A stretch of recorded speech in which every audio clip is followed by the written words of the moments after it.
Tabitha with my next edition of Theater Careers.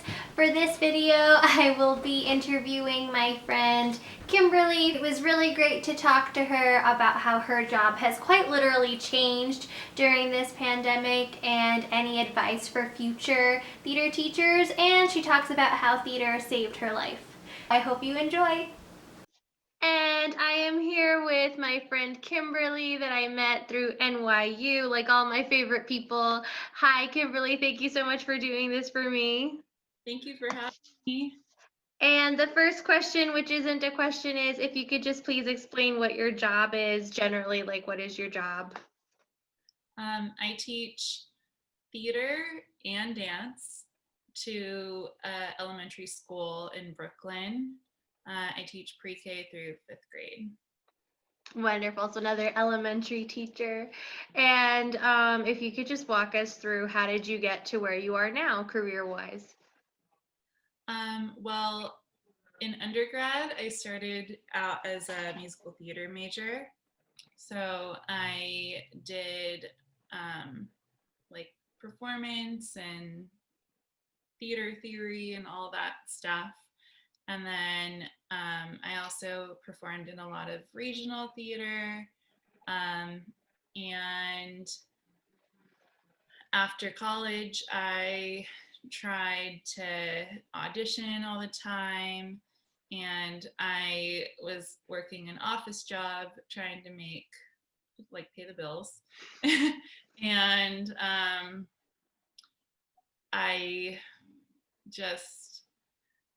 I really hated it. Like I just wanted something that was creative and in the arts, and my vocal coach from college suggested to me, he was like, well, what about teaching? And I had taught ballet back in high school, and I always enjoyed that.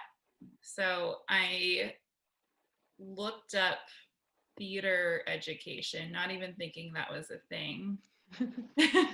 And NYU popped up, and I applied, and it changed my life.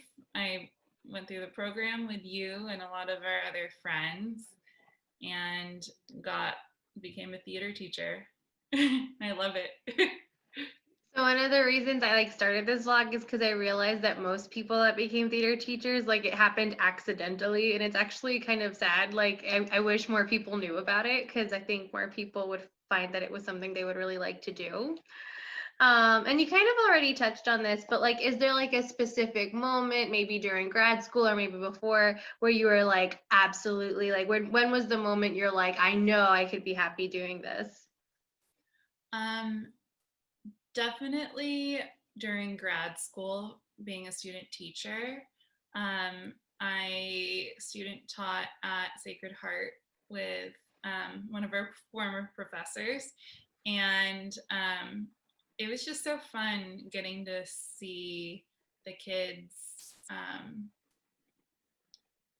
fall in love with something that I was in love with. And then after that, becoming a theater teacher in the DOE, and having the network of teachers out here, as well as like all the professional development we have and all the support, it really solidified it for me. I also just really enjoy teaching theater to the kids, and being that subject where they can express themselves and have fun, and take a break from all of their rigorous studies. So, Did you have a drama teacher in elementary school when you were growing up, or like in your own school? I didn't have one in my own school, but I was a part of a theater company called Biola Youth Theater, and it was a youth program through Biola College. Oh, okay. And the theater teacher there was incredible. She, long story short, I had a really rough childhood, and she gave me a full scholarship to do theater after my dad died. And it literally saved my life. Like, I believe that if I didn't do theater with her, I could be a completely different person. So she definitely like did so much for me. Like, I have so much thanks for her, towards That's her. amazing. Yeah. And how has the pandemic affected your job? Well, it's been real interesting. In April, it was really sad because my kids, like a lot of other theater teachers, they weren't able to do their show. We were in the middle of Cinderella, and a lot of the leads had been waiting for their time. So that was really sad, but we managed to put together a live like musical sing along of the show, where I pre-recorded and we all watched as a school. And then it's been nice in some ways, because things like technical theater, like doing set design, I have my kids design shoe boxes of the Three Little Pigs. And normally when I'm in the classroom with them, it takes so long to like get their materials out and help them glue everything. And by the time that's all done, like the time is gone, and now they can work on it at home and get materials around their house, and they're coming up with so much better stuff because they're not rushed. But then on the flip side, it's really difficult because the population that I work with, it's a lot of like low income families, and they have trouble with technology. So getting them to submit like a video or a picture has been a challenge. So I haven't been able to do as much as I would in person with them. But as we went into the school year, I'm teaching asynchronous with all the classes, which means I don't see them live right now. And with that, I feel like I've learned how to work out some of the kinks. But then this year, I was asked to teach 5th grade math. How's that going? Math was my worst subject in school. I literally had to take algebra and statistics a few times. So when I was told I was teaching 5th grade math, I kind of laughed. And it's been an interesting ride. Like, it's very foreign to me. And I don't feel very confident teaching it. I'm trying to be like a positive presence in the room with them. They are bombarded with a lot of work compared to their normal studies. And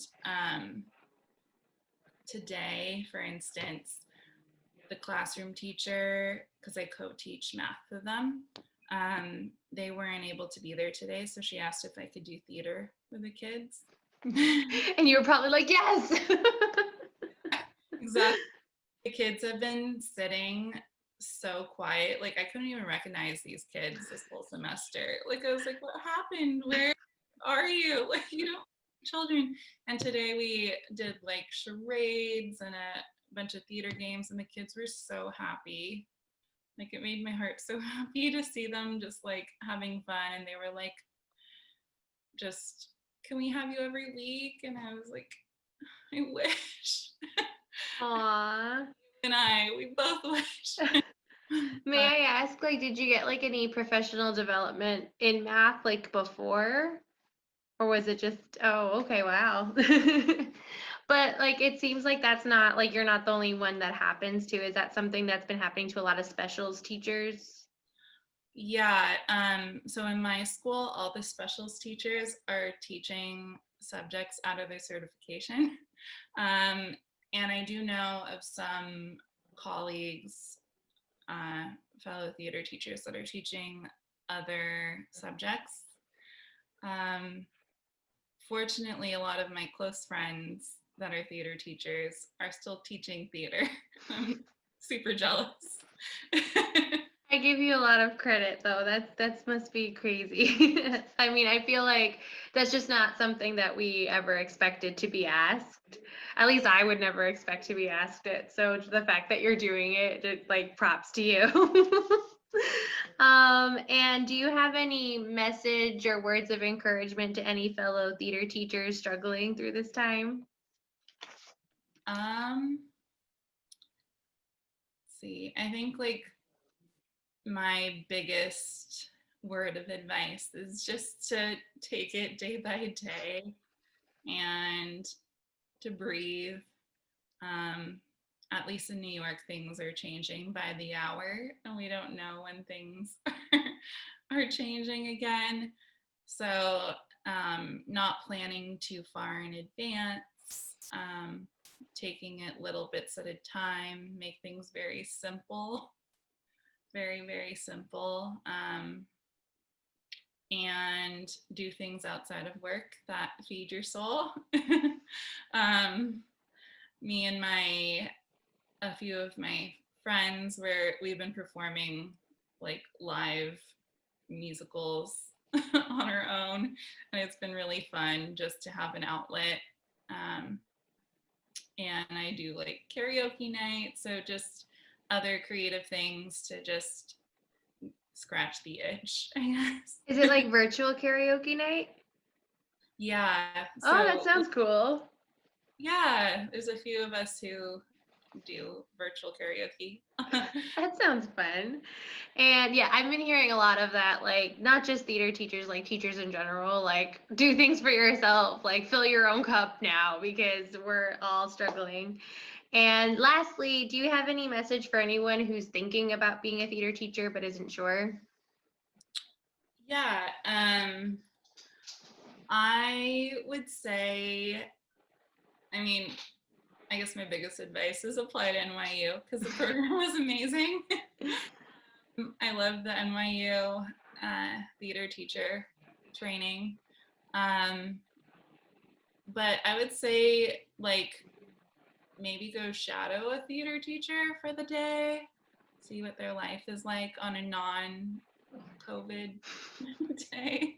Yeah, this would be really difficult. I knew somebody, he just started his NYU. He did it, his first year was last year. And then like it got cut short and then this one is his last year. I'm like, I don't know, like I wonder if like you had the kind of experience that I did because I don't like it probably got a little messed up. Yeah, But yeah, especially for anybody like trying to student teach or anything, like I guess it's good that they're seeing this because like everybody's like doesn't know what they're doing, so it's probably like a nice equalizer. But like also it definitely must be stressful for them. that's true. Yeah, I do definitely like recommend going through NYU and getting certified in that track though, if they do decide to. And I also will like to our horn about being theater teachers out here because I don't know if you've heard about this program, but Arthur Miller, the Arthur Miller Foundation. So Arthur Miller's daughter started it with his like um, his funds after he passed away, and she uses it to help theater teachers, new theater teachers, and the support they've given us has been incredible the past few years. It goes for 3 years, I think. So that's like another incentive. They really like work alongside you with that. So. That is really cool. And thank you so much, Kimberly, for talking to me. You are wonderful. And keep being an amazing theater teacher / math teacher / human. And thank you so much for doing this. You're welcome. Thank you so much again, Kimberly, for interviewing with me. My next video for Theater Careers will be me interviewing another Kimberly. It's a different Kimberly. And this Kimberly talks about how she is navigating through the pandemic and also a new teaching job. So that'll be really interesting to hear about. Thank you all so much for watching, and I hope you have a great day. Bye!